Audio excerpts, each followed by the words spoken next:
minutos. Son las 7:36 de la mañana y ya tenemos a nuestro primer invitado para poder hablar acerca de este tema que está en coyuntura, pues, ¿no? Y es el coronel Mario Pazmiño. Él es exdirector de inteligencia del Ejército Ecuatoriano. Vamos a hablar sobre las posibles soluciones de la violencia que existe en los centros penitenciarios del Ecuador. Ana Belén Santos y Orlando Murillo le saludan, coronel Mario Pazmiño. Bienvenido. Muy buenos días, un cordial saludo para los televidentes y también radio escucha este prestigioso medio de comunicación. Gracias por la invitación.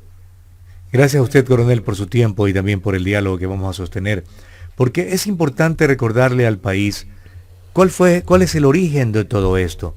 Si bien es cierto, el Ecuador era país de tránsito para la droga que sale para Centroamérica, Norteamérica y Europa, tan solo era eso, pero hoy en día nos consideran ya como un país desde donde sale en cantidades de toneladas la droga hacia diferentes países del mundo, y las capturas que la policía, la marina, el ejército ha hecho aquí en nuestro país, que son toneladas, en realidad que nos preocupan, pero mucho más lo ocurrido la semana anterior con la matanza de 119 reos a lo interno de la penitenciaría en el litoral, en esta lucha intestina de organizaciones criminales vinculadas al narcotráfico. ¿Cuál es su visión que tiene del tema, coronel, y la orientación que nos puede dar para la ciudadanía que nos sintoniza? Buen día. Muy buenos días, permítame hacer un diagnóstico situacional rápido para poder tener un enfoque mucho más holístico. Primero, esto arranca más o menos por el año de 2000, un poquito atrás, tal vez 1990, en donde el país era catalogado, sí, como usted bien dice, un país de tránsito entre dos grandes potencias del narcotráfico, Colombia y Perú. Pero se da en Colombia un efecto que va a cambiar la vida y la historia del Ecuador. Se da el efecto globo. Y el efecto globo no es otra cosa que el traslado de gran parte de esta producción del crimen organizado, esta producción cocalera me refiero, perdón, y el traslado hacia otros países vecinos, porque había una presión muy fuerte con el gobierno colombiano y la fuerza pública sobre las plantaciones, laboratorios y áreas de procesamiento de droga. Entonces trasladan gran parte de esta maquinaria hacia los países vecinos. Ecuador era uno de ellos y tenía una característica muy especial: era dolarizado, no tenía un sistema de seguridad adecuado, era un país altamente corrupto, más bien dicho, sigue siendo un país altamente corrupto, un país en donde la justicia no tiene un valor trascendental, un país de cambio de identidad, un país de lavado de activos, y en sí era un país que era muy, muy amigable al crimen organizado. Ahí cambiamos de estatus y pasamos a ser un país de acopio y plataformas internacionales de distribución. O sea, los dos grandes corredores que atraviesan nuestro país, el corredor amazónico y el corredor del Pacífico, por donde se traslada gran cantidad de la droga, el corredor del Pacífico, el más importante, es el que atraviesa las 5 provincias costaneras nuestras. Y ahí están los centros de acopio y las plataformas internacionales de distribución. Las plataformas internacionales de distribución no son otras cosas que los puertos y aeropuertos que están ubicados en toda la costa ecuatoriana. Pero no nos quedamos ahí, más bien avanzamos. Y hoy en la actualidad somos un país procesador, de acuerdo a la clasificación que nos ponen los mismos de Estados Unidos. Un país procesador y plataforma internacional de distribución. Pero ¿qué pasó en este proceso? En este proceso, pues atrajimos la atención de carteles internacionales, como el de Jalisco Nueva Generación, el cartel de Sinaloa, que vinieron acá. ¿Por qué? Porque por nuestro país pasa el 37.5% de la producción de cocaína de Colombia, más o menos unas 700 toneladas. Entonces, eso atrajo la atención y vieron acá, y como no pueden quedarse operando en territorio ecuatoriano, utilizaron o tercerizaron a megabandas que les cubrían el territorio y que protegían los cargamentos, los centros de acopio y las plataformas internacionales. Me refiero, cartel de Sinaloa, los choneros, cartel Jalisco Nueva Generación, los lobos, los killer, los lagartos, etcétera, etcétera. Estos dos carteles se dividieron prácticamente el territorio nacional y su injerencia a través de la violencia para controlar esa zona y poder establecer un control sobre las plataformas internacionales de destrucción. Eso que estoy relatando en relación a lo que pasa en la faja costera se ha trasladado directamente hacia las cárceles, en donde hay una pugna permanente por el control de los pabellones, control territorial que se llama, y ajustes de cuentas entre diferentes organizaciones. Y esto también se traslada directamente hacia las ciudades, en donde se realiza una guerra permanente por el control de espacios en cada manzana, en cada barrio, para mantener el microtráfico. Recuerde que ya somos un país procesador y que toda esa droga tiene que salir al exterior. Acá la ministra estaba equivocada, la ministra del Interior decía que se quedaban cerca de 200 toneladas de cocaína. No, señores, aquí no se queda, creo yo, a lo menos 1 kilo de cocaína, porque todo eso es una pérdida para la organización criminal. Eso sale a venderse afuera, al exterior, donde cuesta una millonada. Pero aquí sí se quedan 200 toneladas o tal vez más, pero de bagajo. Esto quiere decir los desperdicios de los laboratorios y cristalizaderos. O sea, además de que es droga, consumimos lo peor. Esa es la realidad que tiene nuestro país.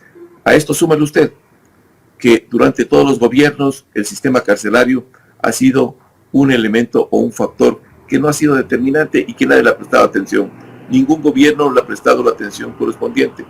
Lo que hicieron más bien es utilizar a este sistema carcelario para enriquecerse y que comenzaron a crear cárceles monumentales sin servicios, sin ningún tipo de tecnología, con una visión, yo diría, completamente trastocada de una realidad. Se recortaron presupuestos, no se hizo una reingeniería total del sistema. En definitiva, dentro del centro carcelario prima una cosa que se llama corrupción, y eso es sumamente difícil sacarlo tan rápidamente. Hay que hacer una reingeniería total del sistema. ¿Cuánto contribuyó el hecho de que, por ejemplo, no se reubiquen radares en la frontera con Colombia, se elimine los servicios de inteligencia y policía de Fuerzas Armadas, se haya permitido la instalación, para muchos legal, del consumo de drogas en nuestro país con la famosa tablita que se aprobó por parte de los alzamanos en la época del expresidente y prófugo Rafael Correa, coronel Pazmiño? La salida misma de los americanos de la base de Manta. Yo creo que el momento que Rafael Correa llegó a la presidencia de la República, comenzó un proceso de transformación en lo que es, no el beneficio del país, sino más bien en lo que se determina como una penetración más profunda del crimen organizado. La salida de la base de Manta respondía a un interés de las FARC para seguir traqueteando, lo que llaman ellos, o sea, seguir en el negocio de la droga. Y eso no fue nada de soberanía nacional que gritaba el señor Correa en sus sabatinas. Eso es pura politiquería y discurso de tarima. En la realidad era un negocio que se estaba manejando tras bastidores. Posterior a esto, yo creo que lo importante ahí está en reconocer que este problema ya ha desbordado y el Estado ecuatoriano no tiene la capacidad para poder manejarlo eficientemente. Por lo tanto, hay que tomar algunas acciones. Yo he planteado que es necesario la conformación de una fuerza de tarea conjunta del litoral ecuatoriano para que pueda ser fortalecida y pueda enfrentarse directamente al crimen organizado y al narcotráfico. La colocación de radares en Manabí, en Montecristi, que era una parte de la pregunta suya, pues esto solo permite tener o hacer un seguimiento a las aeronaves, a las narcoavionetas que ingresan al país y que salen del país, porque el país no tiene una ley de interdicción o una ley de derribo que le permita hacer valer su soberanía y hacer respetar el espacio aéreo ecuatoriano. Entonces, entran avionetas, salen avionetas con un libre albedrío, y lo único que nosotros podemos hacer desde ahí es observar. Retiramos de una forma absurda la Fuerza de Tarea Conjunta Esmeraldas, que tenía un blindaje en la faja fronteriza norte, y eso nos permitía frenar en cierta forma el nivel de acceso e ingreso que tenía por la frontera permeable este flujo de droga hacia el interior de nuestro país. Y eso lo eliminamos. El tema de la famosa tabla que usted me dice, pues desde el 2013 que se puso en vigencia hasta la presente fecha, no ha reducido 1 milímetro el nivel de consumo ni adicciones. Lo que ha hecho es disparar los niveles de penetración del crimen organizado, del microtráfico y también los niveles de adicción al interior de nuestra sociedad. Esos son las famosas políticas de apertura de unos procesos revolucionarios mal concebidos en nuestro país. Bien, efectivamente, pues la tabla de droga ha sido algo en contra que nos ha jugado y es increíble cómo los presidentes, en este caso como Lenín Moreno o Guillermo Lasso, en la actualidad no han hecho ningún tipo de pronunciamiento al respecto. Por ahí, en meses pasados creo que algo la Asamblea iba a tratar, pero al parecer pues no llegó a mayores. Ahora, el tema del presupuesto y las alianzas internacionales, ¿qué tan importantes serían para Ecuador? Porque parecen que los PPLs están básicamente lanzando el mensaje de que nosotros estamos aquí controlando todo. Cuéntenos, coronel. A ver, yo creo que el tema del presupuesto del país tiene una crisis financiera sumamente grave y esa crisis financiera obliga a redistribuir lo poco que tenemos y de la mejor manera. Pero también tenemos una herramienta importante y esa herramienta importante se llama cooperación internacional, que no la estamos haciendo uso en su potencial. Yo creo que ahí tendremos que explotar mucho más, porque el tema narcotráfico es un tema que es de interés global, regional y continental. Por lo tanto, eso es vital, pues, compartir con los otros países, en virtud de que Ecuador estaría iniciando una lucha permanente contra este flagelo de la humanidad, y eso es necesario que también contribuyan los otros afectados, que son los países hacia donde va la droga. Eso por un lado, que me parece importante recalcarlo. Por otro lado, creo yo, también es importante manifestar que el Estado ecuatoriano necesita políticas públicas mucho más claras con relación a lo que está pasando y viviendo la población. Recuerde que las políticas públicas son básicamente o se elaboran básicamente para solucionar esos problemas estructurales, y eso no hemos visto ni en las administraciones anteriores ni en esta administración.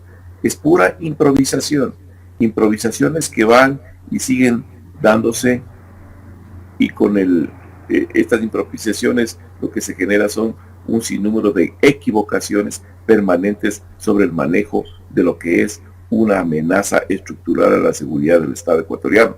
Eso es lo que hay que corregir, porque caso contrario, pues tendremos un problema mucho mayor que va a ir creciendo. Si piensan que el tema de estos amotinamientos ha terminado, están completamente equivocados. Eso recién comienza, y de aquí en menos de un mes tendremos ya otros tipos de conatos en otros diferentes recintos penitenciarios. Fíjense lo que acaba de pasar hace un día atrás. Acaban de fugarse de la cárcel 6 personas, 2 recuperados y 4 que están completamente fugados. Entonces, esto no es una dinámica tan fácil de solucionar, no es tan fácil, y yo creo que los estados, en este caso el Estado ecuatoriano, tiene una responsabilidad histórica, porque caso contrario seguiremos a pasos agigantados a lo que es un estado fallido. Claro, no es fácil efectivamente, pero no es la primera vez también que se dan pues estos amotinamientos dentro de las cárceles. La vez pasada pues no solamente ha sido en Guayaquil, sino pues en algunas cárceles del Ecuador. Pero ahora, ya que nadie reacciona a lo que se está viviendo aquí en el país, ¿qué ejemplo entonces podemos seguir para que estas políticas públicas que usted menciona puedan ser ejecutadas? ¿O qué ejemplo podemos seguir para decir, ok, este país tiene mejor sistema carcelario, podemos tomar como ejemplo este tipo de mecanismos para poder de una u otra forma controlar verdaderamente las cárceles?